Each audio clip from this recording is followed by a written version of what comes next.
käitumismuster, mis üldjuhul on enamustel ülesööjatel, on kiire söömine, ehk siis nad kugistavad toitu räigelt alla nagu mingisugusele maakoerale viskad viineri, see lihtsalt neelab selle alla, mitte midagi ei tunne, võib lõputult lihtsalt neid endale alla kugistada. Kui me sama portsu sööme aeglasemalt, siis me saame juba nii palju rohkem sellest naudingut. Meie kehal võtab aega, et registreerida see toidukond, öeldakse, et mingi 20 minutit, seega vahel on mõistlik isegi oodata peale söömist, sööd ära, tunned, et kõht on veel tühi, tegelikult ootad 15 minutit ja siis tunned, et okei, tegelikult oli kõht täis. Mõtle olukorrale, kus sul oleks viimane šokolaaditükk siin maakeral ja kas sa viskaksid selle endale lihtsalt autoroolis hops suhu ja neelaksid alla, ilmselt mitte, ilmselt sa tuleksid sellega koju, mingisuguse spetsiaalse hetke tekitaksid omal, tõmbaksid rulood ette, paneksid küünlad põlema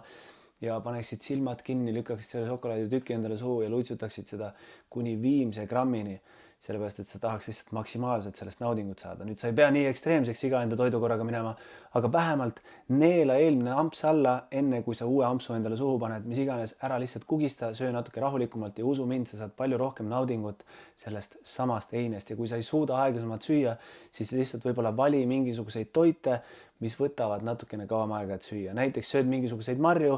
värskeid marju, sa võid endale lihtsalt kugistada alla peoga nagu popcorni rusikaga suhu suruda.